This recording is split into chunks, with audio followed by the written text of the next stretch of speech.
Boa noite a todos, todas e todes. Estamos super felizes de estar mais uma vez abrindo o processo seletivo para mais uma turma desse projeto que temos levado à frente com muito carinho e que, para a nossa alegria, está tendo boas respostas, né? Inclusive com a própria avaliação da CAPES. Então, essa live de hoje, na verdade, ela tem um objetivo de colaborar para as pessoas, né, que estão buscando se inscreverem, para que a gente possa ajudar nessas indagações, né? Tem muita gente ligando e me procurando, e isso me trouxe até aqui, né? Achei que falar um pouco sobre o processo seletivo e também me colocar à disposição para poder responder as perguntas que porventura queriam fazer, era algo muito importante nesse momento em que nosso desejo é atender a todos e poder estar com um processo aberto e cada vez mais generoso, né, digamos assim, para que todos possam concorrer de forma igual. Então, vamos lá. Eu preparei uma sequência para dialogar, seguindo mais as inquietações que chegaram para mim, né? As perguntas, as buscas. Então, em cima disso, eu vou fazer uma fala de 30 minutos e procurar, né, responder às indagações que possam vir. Então, a primeira observação que eu queria fazer para o cuidado que é preciso ter com a questão da documentação. Muita gente tem me procurado perguntando, olha, eu estou terminando nesse semestre, eu posso me inscrever só com a declaração, sem o diploma? Não, não pode. Por quê? Porque para poder a gente fazer o processo da matrícula, a gente necessita que você já esteja diplomado. Porque quando você termina o curso, que vai receber o seu diploma, tem lá uma pergunta, tem lá um parêntese, né? Que a gente deve enviar toda a documentação e a observação para que o diploma seja entregue é que na sua matrícula conste que seu diploma saiu antes. Você não pode ter um diploma que seja entregue a você com data posterior à sua matrícula no mestrado. Então, não adianta a gente fazer algo que vai lhe prejudicar posteriormente, né?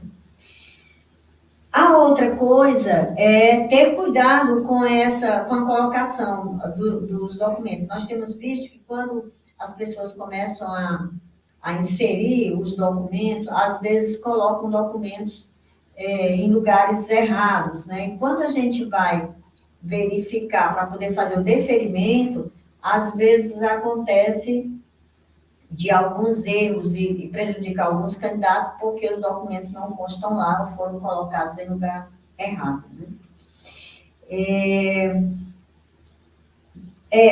Quando vocês forem colocar todos esses documentos, procurem ver exatamente o tamanho que possa ter ficado o portfólio. Tem um aviso no formulário exatamente sobre o tamanho, né, que vocês têm disponível para poder vocês fazerem essa inclusão. Eu acredito que na colocação desses documentos, talvez o que possa pesar mais, né, seja o portfólio. Então, saindo dessa parte da questão documental, que é a primeira avaliação, né, que vocês têm, que é o deferimento é dado baseado tecnicamente nessa documentação. Sim, antes de eu concluir, sobre o currículo Lattes, algumas pessoas vêm nos procurar e ainda não fizeram o currículo Lattes. Não deixem o currículo Lattes para fazer muito perto ou no dia, né, da inscrição, como já ocorreu com algumas pessoas, porque o currículo Lattes, ele é vinculado à Receita Federal, ele tem a ver com a questão também da sua documentação pessoal. Às vezes você tem um probleminha com o nome da mãe ou com alguma inconstância que possa existir, e aí não é aprovado, né? Na verdade, você fica esperando que isso seja deliberado e isso pode atrasar a sua inscrição. Então, cuida logo do currículo Lattes, até porque sem ele não tem condição, e como ele também dá pontuação a você para a classificação, quanto antes você o fizer e nele constar tudo que você tenha conseguido até agora de produção bibliográfica, produção técnica e produção artística, melhor, né? Porque essas 3 tipologias contam. Então, cuidar bem disso. A outra coisa que eu chamaria atenção é sobre essa questão dos eixos temáticos, né?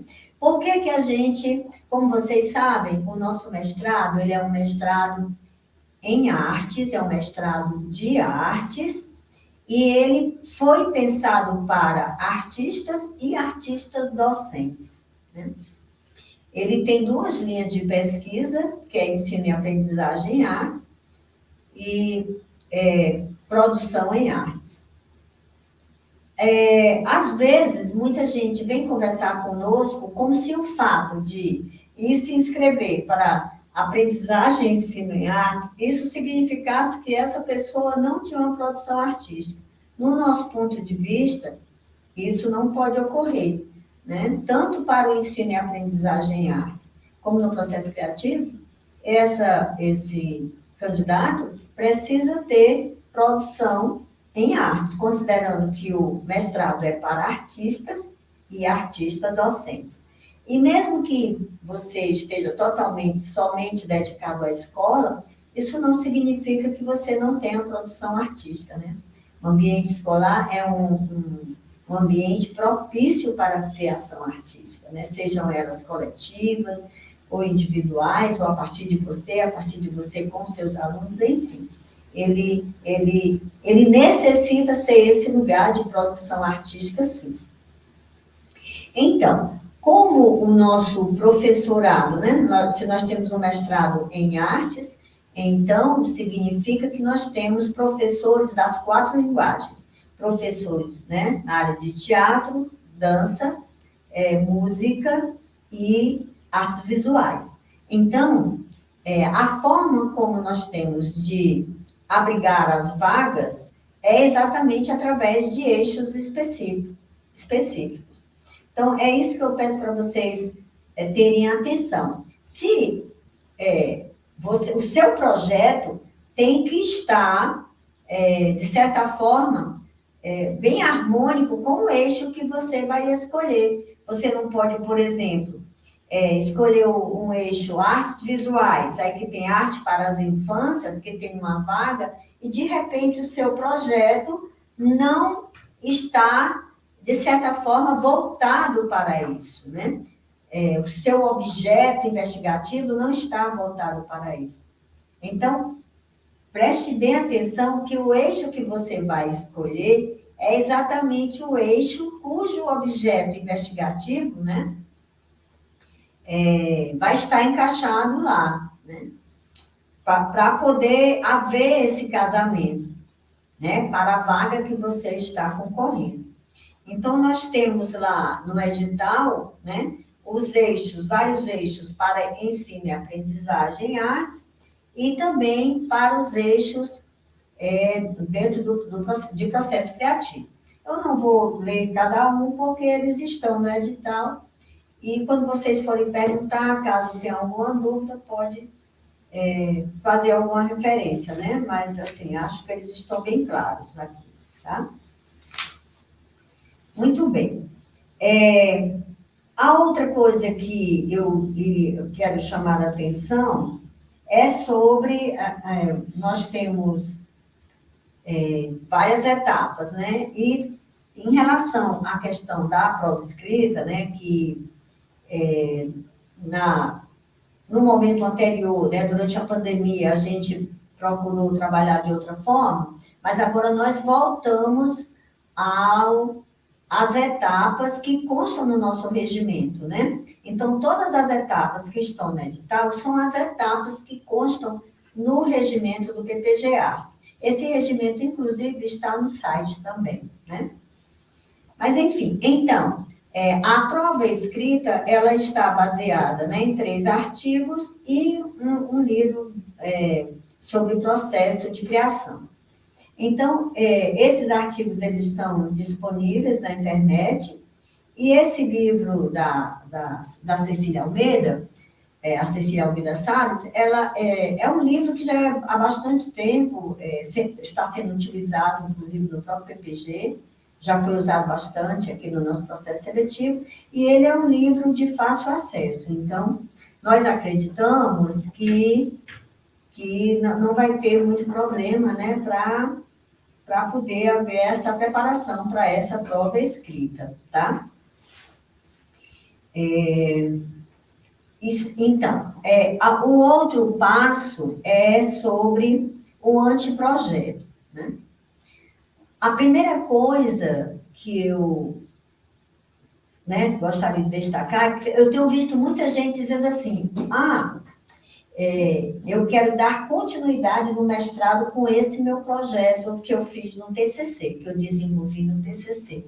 Nem sempre isso dá certo, mesmo que seu projeto seja interessante, né? Um projeto que você desenvolveu, iniciou no TCC. Porque é importante que vocês vejam as linhas de pesquisa que nós temos e os objetivos do próprio programa em estar desenvolvendo coisas que possam atender a, digamos, problemas emergenciais, né, dentro do ensino em artes, dentro da atividade artística, dentro do circuito cultural da cidade. Então, o mestrado profissional ele está muito voltado a processos investigativos que possam propor soluções para coisas que estão na ordem do dia, né? Seja na questão da aprendizagem, do ensino e aprendizagem, como também nos processos criativos. Então, é preciso ver se existe uma coincidência do que você desenvolveu no TCC com o que a gente tem interesse em ter dentro do PPG Artes, porque eu vejo que algumas pessoas vêm com projetos que não tem muita, não traz muita relação para o que o programa deseja, né?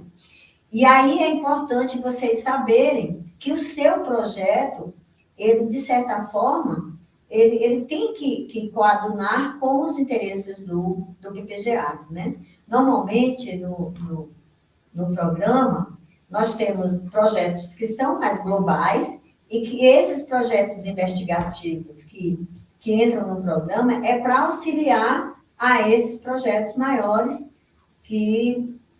cujo interesse, né, é interesse da equipe de professores que estão no PPG. Então, a observação maior que eu faço em relação aos projetos é sobre isso, né? Sobre essa necessidade que vocês têm de ter o interesse no seu objeto de pesquisa, mas ver se ele também encaixa nos interesses do próprio programa, tá certo? Então, antes de eu ir para tentar detalhar mais um pouco o próprio projeto, eu gostaria de chamar a atenção também sobre a questão do portfólio. Muita gente tem me procurado sobre o portfólio e eu vejo que existe uma dificuldade em compreender o que é o portfólio. O portfólio é um comprovante de produção artística. E é tão verdade que a gente resolveu abrir um parênteses e colocar isso no edital. Só o que entra lá é produção artística. Então, o que seria essa produção artística, né? Eu tenho que dizer, porque muita gente tem me procurado, querendo saber, eu posso colocar lá minhas oficinas? Eu posso colocar lá o workshop? Eu posso colocar lá um curso que eu dei, né? Tanto a oficina como o workshop, como o curso que você deu, eles entram como produção técnica no seu Lattes. mas eles não entram no portfólio. No portfólio só entra você dançando, você cantando, você pintando, você criando de alguma forma e fazendo uma produção com esse processo criativo. Então, dentro do portfólio entra os comprovantes dessa sua atuação, né? Dentro dessa, digamos, dentro da cena urbana, né? E quando eu falo cena, eu não estou falando só de arte cênica, eu estou falando também da produção em artes visuais, né? Nós temos recebido muita gente também, aqui temos tido mestrando da área do design, né? Gente que trabalha com moda, gente que trabalha também com design, com processo criativo em geral, né? Temos recebido também arquitetos, então, o que nos interessa é o processo criativo, né? No que diz respeito a quem vem trabalhar com processos específicos, né? Processo de criação artística.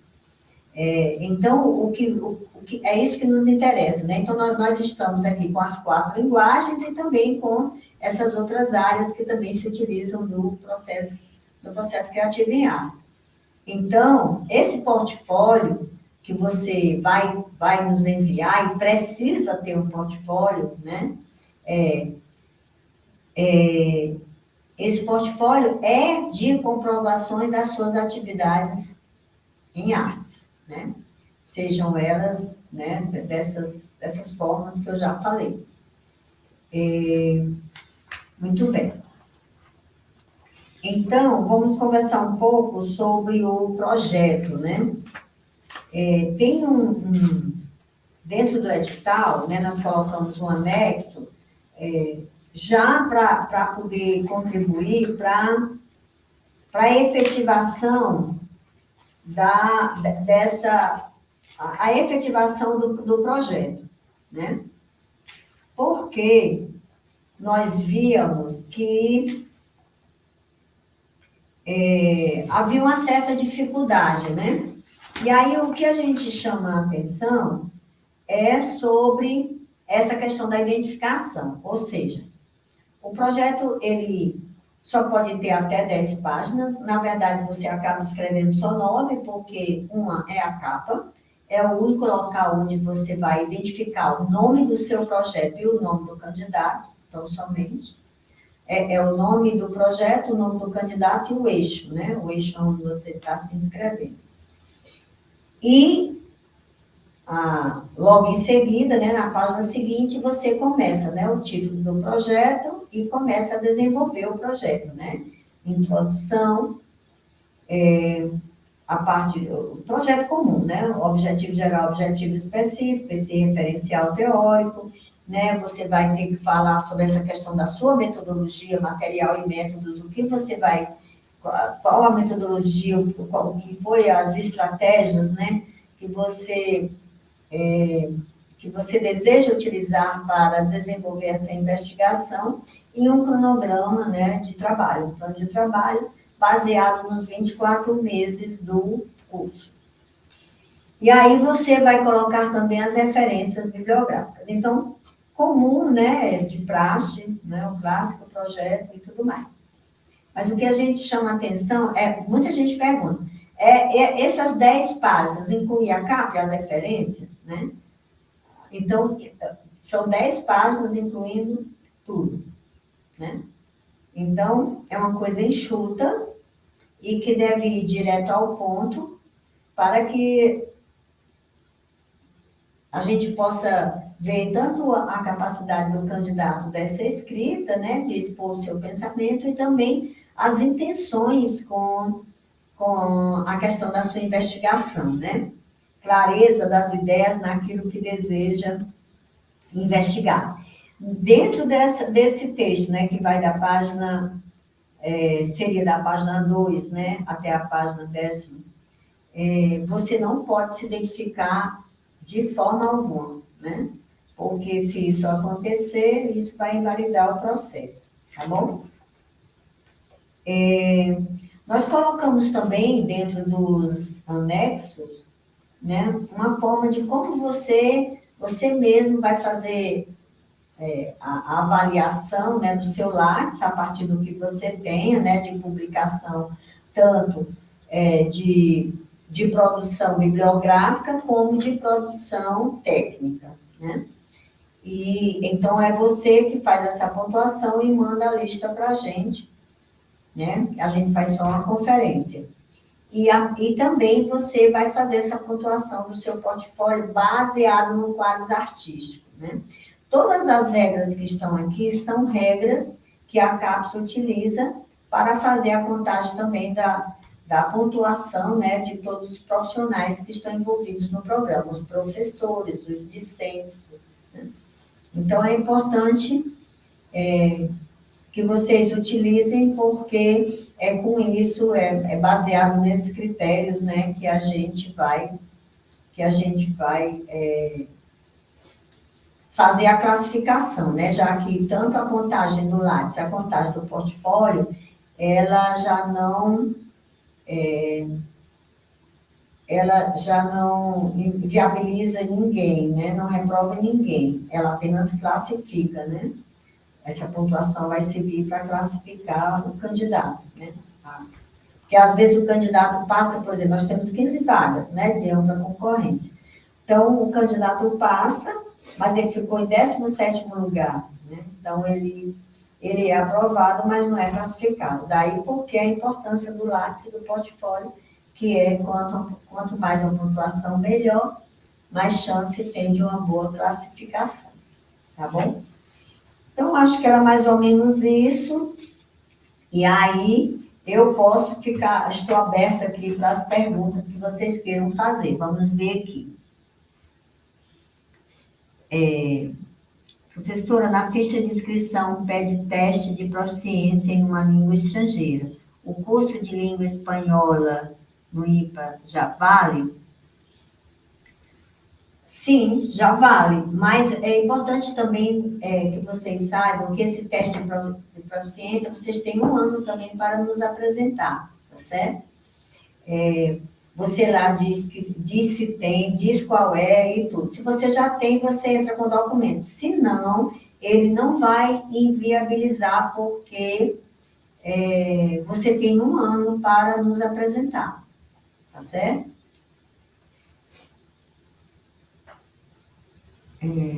Justificativa apresentação, está tudo na introdução? Sim, justificativa, quando você vai fazer a sua introdução, você apresenta a temática, né? Você apresenta o seu objeto, que vem a ser isso que você quer investigar, né? Você mostra a relevância disso, né? Por que você acha que na cidade de Fortaleza essa investigação vai ser algo que vai contribuir, ou contribuir para o ensino e aprendizagem em artes, com algo que você queira desenvolver dentro da escola, uma nova metodologia, um material didático, uma forma revolucionária, né, de como aplicar um jogo cênico, enfim, algo que esteja na ordem do ensino e aprendizagem, que você vai desenvolver de modo que, por meio disso, o ensino em arte na sua escola seja melhor, né? Então, é isso que você precisa justificar. O trabalho, o processo de criação que você deseja desenvolver, quer investigar, esse processo, quem pode falar da importância disso dentro da cidade é você.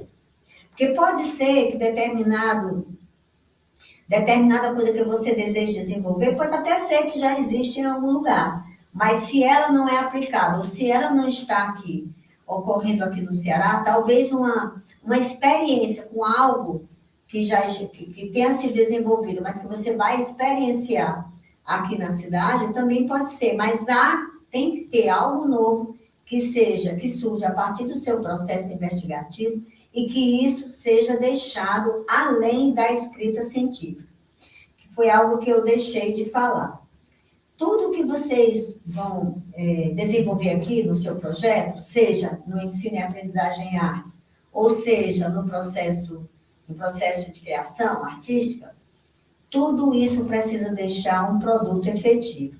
Se vocês precisam ver o que seria isso, ter uma ideia, né, para poder... É importante que vocês entrem na biblioteca do IFCE, né, Sofia IFCE, e aí você procura colocar lá alguns trabalhos do PPGA, coloca lá na busca, né, dissertações PPG Artes ou PPG Artes, produtos artísticos, para você poder ver tanto as dissertações com produtos artísticos, também há artigos científicos com os produtos artísticos.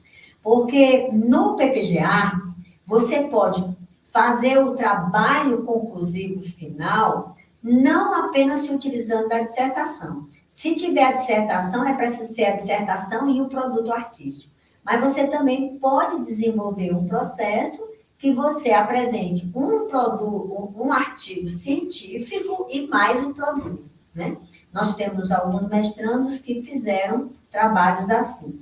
Então, isso também é possível. Saber se o programa se interessa por pesquisas relacionadas à educação museal. Olha, se for tudo o que vem para o mestrado em artes, ele não pode ser algo só de olhar, eu estou vendo a arte acontecer ali na mão dos outros e eu não faço nada. Isso não pode, tá certo?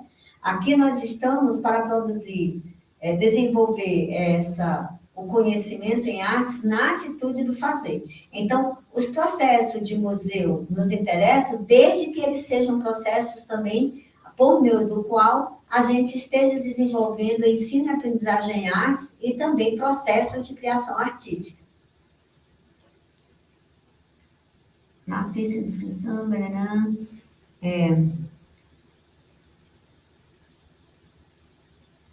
eu ver o que mais. Tem mais alguma coisa? Ou a live vai ficar salva? Vai. Vai sim, vai ficar aqui, né? Para quem assistiu, para quem desejar ver novamente. Tem mais alguma coisa ou...